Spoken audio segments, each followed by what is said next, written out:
अमेरिकी राष्ट्रपति Donald Trump लगातार ईरान के साथ युद्ध में जीत का दावा कर रहे हैं। ईरान की सैन्य ताकत को लगभग पूरी तरह नष्ट करने का दावा करते आ रहे हैं, लेकिन ईरान पलटवार करने से पीछे नहीं हट रहा। वो पड़ोसी देशों में मौजूद अमेरिकी सैन्य ठिकानों और समुद्र में जहाजों को लगातार निशाना बना रहा है। कुल मिलाकर ये युद्ध दिनों दिन भीषण होता जा रहा है, लेकिन कोई भी पक्ष पीछे हटने को तैयार नहीं है। इसी बीच अमेरिकी राष्ट्रपति डोनाल्ड ट्रंप ने ईरान की जमकर तारीफ की है। उन्होंने ईरान के साथ जारी युद्ध की तुलना शतरंज के एक बड़े मैच से कर दी है। उनका कहना है कि उनका मुकाबला दुनिया के वेरी हाई IQ लेवल वाले लोगों से है।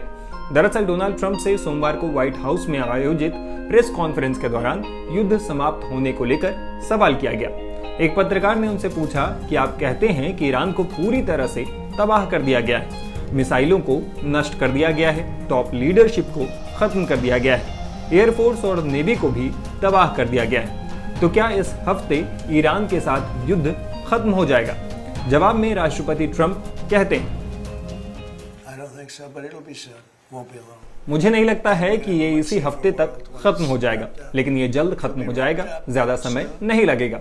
जब ये खत्म हो जाएगा तो दुनिया कहीं ज्यादा सुरक्षित होगी। ये युद्ध जल्द ही समाप्त होने वाला है, दुनिया ज्यादा सुरक्षित बनने वाली है। मुझे ये कदम उठाना जरूरी था, मैं ऐसा नहीं करना चाहता था, मैं तो इस युद्ध में जाना ही नहीं चाहता था। हमारा stock market all time high पर है, गैस की कीमतें कम थी, सब कुछ अच्छा चल रहा था। मुझे पता था कि अगर हम ये कदम उठाएंगे तो लोग महंगाई पर सवाल उठाएंगे, लेकिन ठीक है। हालांकि ये बहुत छोटी बात है अगर इसकी तुलना उस खतरे से करें जिसमें वे लोग परमाणु हथियार हासिल कर लेते। आप देखना चाहते हैं कि स्टॉक मार्केट कैसे गिरता है? उन्हें परमाणु हथियारों के साथ आप पर हमला करने दीजिए, फिर देखिए क्या होता है। मैंने आज सुबह भी कहा कि ये बहुत छोटी कीमत है। सच कहूं तो मुझे लगता था कि बाजार इससे भी ज्यादा गिर सकता था, क्योंकि लोग पूरी तरह समझ नहीं पाते कि ये कितना बड़ा खेल है। ये एक बहुत बड़ा शतरंज का खेल है, बहुत हाई लेवल का। ये सबसे हाई लेवल का मैच है और मैं बहुत होशियार खिलाड़ियों से निपट रहा हूँ। ये बहुत समझदार लोग हैं, बहुत तेज दिमाग वाले लोग। जब आप इन लोगों से डील करते हैं तो आप काफी हाई लेवल के दिमाग वाले लोगों से बात कर रहे होते हैं। इन लोगों का IQ बहुत ज्यादा है। ये साधारण लोग हैं, वास्तव में ये बहुत चालाक, हिंसक और खतरनाक लोग हैं। कुछ लोग अच्छे भी हैं, लेकिन हालात उन्हें हिंसक बना देते हैं। अगर मैंने वो कदम नहीं उठाया होता जो मैंने उठाया तो हम पर हमला हो सकता था।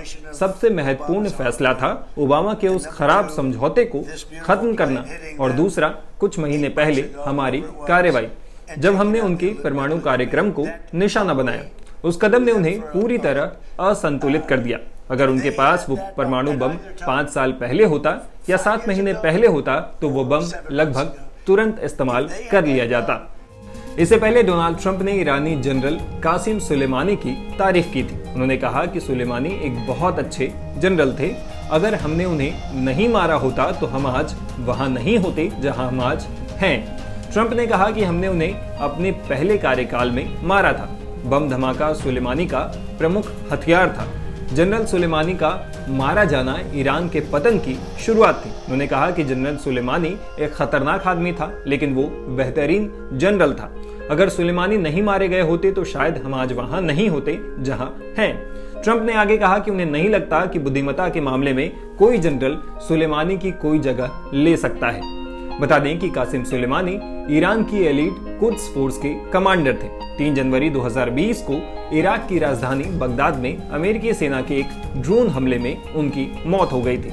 उस समय डोनाल्ड ट्रंप अमेरिका के राष्ट्रपति थे। बता दें कि कुद्स फोर्स ईरान की elite force Islamic revolutionary guard corps यानी IRGC का एक ब्रांच है। ये फोर्स विदेशी जमीनों में अभियान चलाती है। जीरो हमने इन्वेंट किया, हमने बताया दुनिया को, जहां योग है वहां रोग नहीं। सबसे पुरानी सभ्यता है हमारी। गुलामी से तो और देश भी लड़े भाई, पर आजादी के लिए अहिंसा का रास्ता बस हमारा था। अपने पसीने से जमीन सींचता किसान और घर में घुसकर मारने वाले जवान, बस इसी मिट्टी ने जने। इसके हाथ ने जब थामा जज्बा तो इतिहास रचे। कदम बढ़ाए तो चांद का वो हिस्सा चूमा भाई, जहां कोई कभी नहीं पहुंचा। आज पूरी दुनिया में शान से लहरा रहा है तिरंगा। और इसके पीछे है गर्व से भरी अनगिनत कहानियां जो लिखी जा चुकी हैं और लिखी जा रही हैं, जिन्हें मैं सुनाऊंगा राष्ट्रगर्व रोज शाम 6:25 पर।